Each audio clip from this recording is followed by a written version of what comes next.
Into E to the power iota theta 2 minus iota theta 1। आप आ गए? मैं सोचा था नहीं आओगे। अच्छा था, मैं सुकून से बैठा था क्लास में। हाँ हो तो गया। 8 बजे क्लास में 9:15 बजे आ रहे हो? अच्छा, आपका अलार्म जो है वो 8 बजे भी नहीं बज रहा है। आपका अलार्म भी आपके जैसे आलसी है, वो भी नहीं जगा होगा। क्या जिंदगी है साला, अलार्म तक का सेटिंग करना पड़ रहा है। मैं आपकी इच्छा के विरुद्ध हमेशा काम करता हूँ, इसका मतलब समझ रहे हो? और मैं हमेशा सही काम करता हूँ, तो इच्छाएं आपकी क्या है? गलत। इसकी इच्छा है छुट्टी दे दो, ये छुट्टी छुट्टी में आईआईटी चला जाएगा। नॉक नॉक, दरवाजा खुलेगा, बोला 2 साल छुट्टी लिया हो, अब तो एंट्रेंस दो। बोले भाई सामने से एक लात निकलेगी, पेट पे लगेगी, उड़ जाएगा। छुट्टी चाहिए।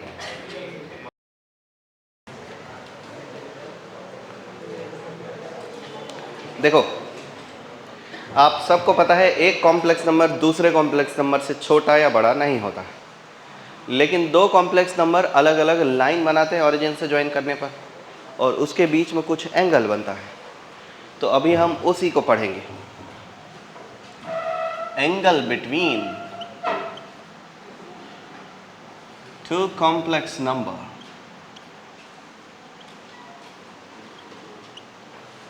मान लीजिए बाबू कि ये इमेजिनरी एक्सिस और ये रियल एक्सिस है। मुझे लिखने की ज़रूरत होनी नहीं चाहिए, पर फिर भी मुझे फुर्सत है तो लिख देता हूँ। अब एक कॉम्प्लेक्स नंबर मैंने Z1 ले लिया, तो अगर मैं Z1 का ओरिजिन से ज्वाइन कर दूं, तो ये जो एंगल बन रहा है इसी को Z1 का एंगल कहते हैं। क्या कहते हैं? एंगल ऑफ Z1, जब हमने ओरिजिन और Z1 पॉइंट को मिलाया है। अब दूसरा डायग्राम देखो, अगर मैंने एक कॉम्प्लेक्स नंबर Z1 यहाँ रखा और उसे ओरिजिन से ज्वाइन कर दिया, और अब दूसरा कॉम्प्लेक्स नंबर Z2 यहाँ रखता हूँ और उसको ओरिजिन से ज्वाइन करता हूँ, तो तब फिर इस बीच के एंगल को ही angle between Z2 and Z1 बोला जाएगा। क्या बोला जाएगा? Angle between Z2 and Z1। तो ये Z1 और ओरिजिन से ज्वाइन करने से एक रेखा बनती है। क्या बनती है? लाइन। और ओरिजिन को Z2 से ज्वाइन करने पर भी एक लाइन बनती है। इन दोनों लाइन के बीच जो एंगल है वही कहलाता है angle between Z1 and Z2। तो ये क्या कहलाएगा बाबू? Angle between Z1 and Z2। कैसे निकाला जाएगा भाइयों? ऐसे मान लीजिए इस कॉम्प्लेक्स नंबर का लेंथ जो है वो R1 है और एंगल है e to the power iota theta 1। कितना है ये? थीटा 1। और ये टोटल कितना हो जाएगा भाई? थीटा 2। और बीच का एंगल कितना है? थीटा।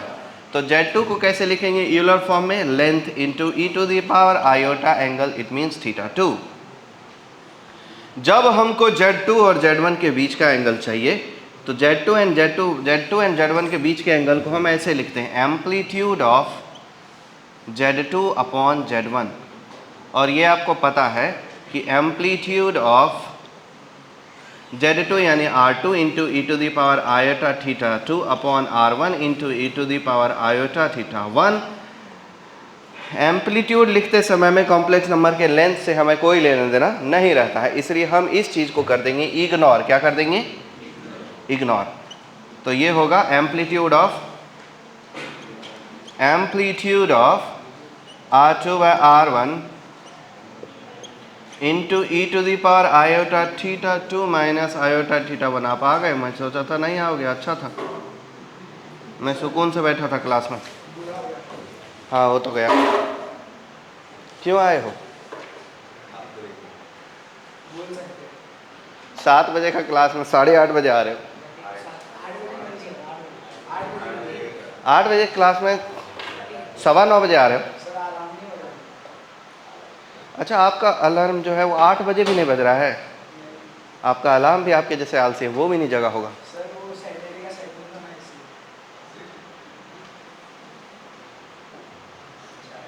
क्या जिंदगी है साला, अलार्म तक का सेटिंग करना पड़ रहा है।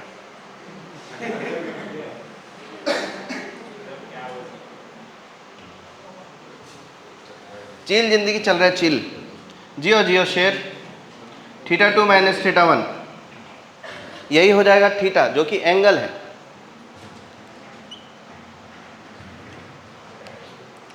अब देखिए इक्वेशन ऑफ रे, इक्वेशन ऑफ रे। आप बताओ रे का कोई लेंथ फिक्स होता है? मैंने यहां से लेजर ऑन किया और इस डायरेक्शन में कर दिया, तो ये लाइट कहां तक जाएगा? इन्फिनिटी लेंथ तक जाएगा। जाएगा तो ये इन्फिनिटी लेंथ तक, भले ही बहुत दूर बाद जाके विजिबल ना रहे, बट ये जाएगा इन्फिनिटी लेंथ तक। तो मतलब रे का कोई लेंथ फिक्स, पर एंगल, एंगल तो हो सकता है। जैसे ये एक एंगल है और ये एक एंगल है, दोनों अलग अलग है कि सेम है?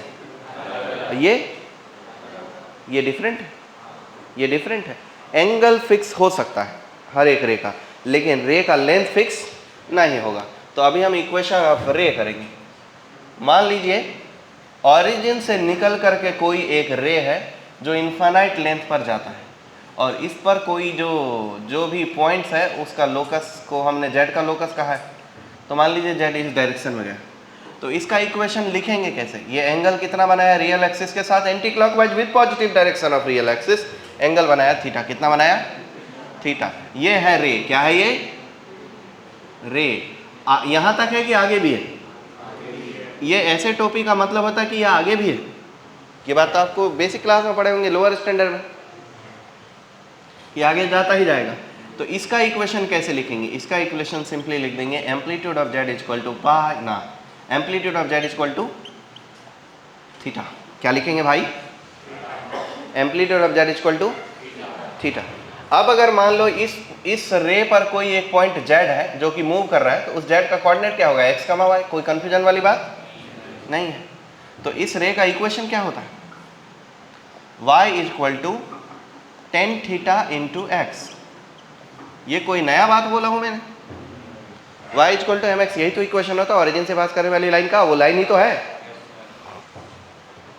तो इसको लिख देंगे y equal to tan of amplitude of z into X. यहां शर्त ये है कि amplitude of z is from pi by 2 to 0, from 0 to pi by 2, क्योंकि ये रे फर्स्ट क्वाड्रेंट में लाई करता है। किधर लाई करता है? First quadrant. किधर लाई करेगा? फर्स्ट क्वाड्रेंट में। तो अगर ये फर्स्ट क्वाड्रेंट में लाई कर रहा है तो इसका एंगल का जो रेंज होगा वो 0 से पाई बाय 2 तक होगा। लेकिन अगर ये सेकंड क्वाड्रेंट में लाई कर रहा हूँ तब एंगल का रेंज बदल जाएगा। जैसे कि मैंने कहा हूँ कि डिंग जिंग डिंग जिंग डिंग जिंग डुम डिक चिक डिक चिक डिक चिक डुम। ये कौन सा क्वाड्रेंट? ये कितना एंगल बना रहा है जी? थीटा। कितना एंगल बना रहा है? With negative direction of real axis in clockwise sense. ध्यान से देखो, negative direction of real axis से किस सेंस में एंगल बनाया इसने? क्लॉक। किस सेंस में? क्लॉक। ओके, तो इस पर अगर जेड है तो इस पे भी आने वाले जेड सारे ये अनंत काल तक जाते जाएंगे, जब तक है फुर्सत चलते रहेंगे। इस पर आने वाले बिंदु का कोऑर्डिनेट मान लिया एक्स कमा वाई। क्या कर लिया? अब ये बिंदु यहां से यहां, यहां से यहां, कहीं पर भी जा सकता है इनफाइनाइट लेंथ तक। तो इसका इक्वेशन कैसे लिखेंगे बच्चों? इक्वेशन लिखेंगे amplitude of Z equal to pi minus theta. बहुत अच्छे, मैंने आपसे यही एक्सपेक्ट किया था। मुझे लगा था आप थीटा बोल दोगे, पर थीटा नहीं है। इसका एम्पलीट्यूड क्या है? पाई माइनस थीटा। और अगर थर्ड क्वाड्रेंट में रहे तो थर्ड क्वाड्रेंट में रे जाए और ये एंगल थीटा बन रहा हो तो इसका होगा amplitude of Z equal to minus pi plus theta. ये इसका इक्वेशन हो गए। फोर्थ क्वाड्रेंट में रहे बच्चों तो ये एंगल थीटा माइनस थीटा बन रहा होगा, तो इसका एम्पलीट्यूड ऑफ जेड क्या रहेगा? कोई नया बात मैंने नहीं बताया हूँ, पहले से भी आपको एम्पलीट्यूड की प्रॉपर्टी पता थी। बस ये इक्वेशन ऑफ रे भी है, ये बात आज आपको पता चली। अब है equation of ray generating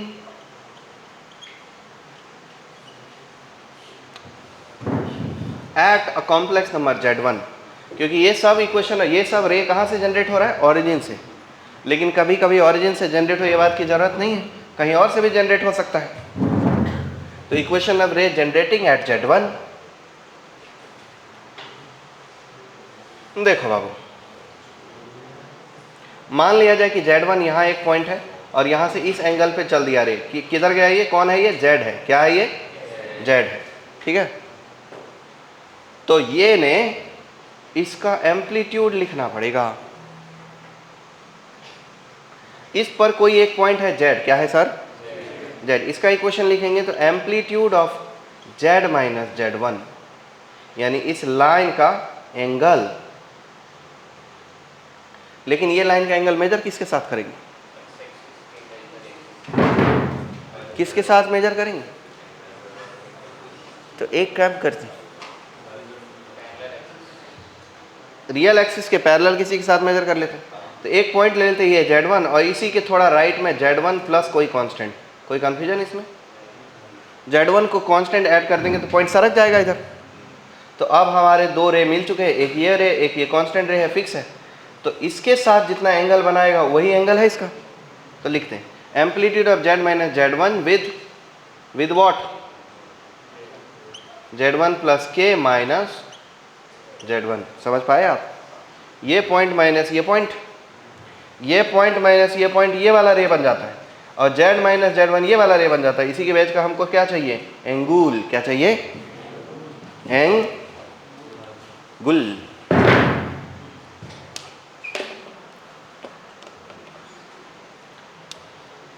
So amplitude of Z minus Z1 upon Z1 plus K minus Z1 is equal to theta. कितना, इसे अगले ही पल मैं बिना किसी को बताए Z minus Z1 by constant is equal to theta बोल सकता हूँ। क्या बोलते हो, सही बात है, क्योंकि इन दोनों को क्या किया, क्या किया, कैंसिल। अब देखो, अब हम angle between two rays passing सिंपा Z1 Z2 and other passing Z1 Z3, इसके बीच का एंगल निकालेंगे। तो चित्र देख लो पहले, चित्र देखने से बात आसानी से समझ में आती है। Z1 यहाँ कोई बिंदु है, Z3 यहाँ कहीं है और Z2 यहाँ कहीं है। कोई कंफ्यूजन किसी को हो तो बताना, कुछ कंफ्यूजन है क्या, ओके बहुत अच्छे।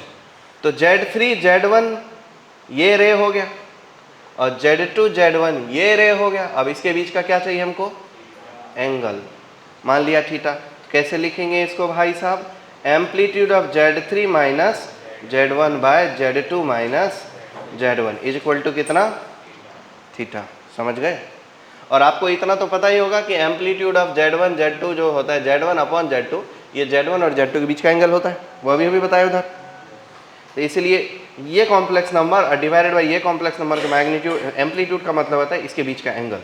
तो इसलिए इसके बीच के एंगल को रिप्रेजेंट करने के लिए मैंने ये कॉम्प्लेक्स नंबर डिवाइडेड बाय ये कॉम्प्लेक्स नंबर का एम्पलीट्यूड लिखा हूँ। तो Z3 minus Z1 upon Z2 minus Z1, इसका एम्पलीट्यूड इज इक्वल टू 0। पर एक केस ऐसा होगा जब ये कहीं, इसका तो ऐसा कॉमन पॉइंट है ना कि Z3 Z1 से ही पास कर रहा है, Z1 से Z2 भी पास कर रहा है, तो इन दोनों का पॉइंट ऑफ इंटरसेक्शन है Z1। लेकिन जब पॉइंट ऑफ इंटरसेक्शन ना रहे तो कैसे करेंगे, तो इसके लिए मैं बताऊंगा, पहले आप लिख लीजिए।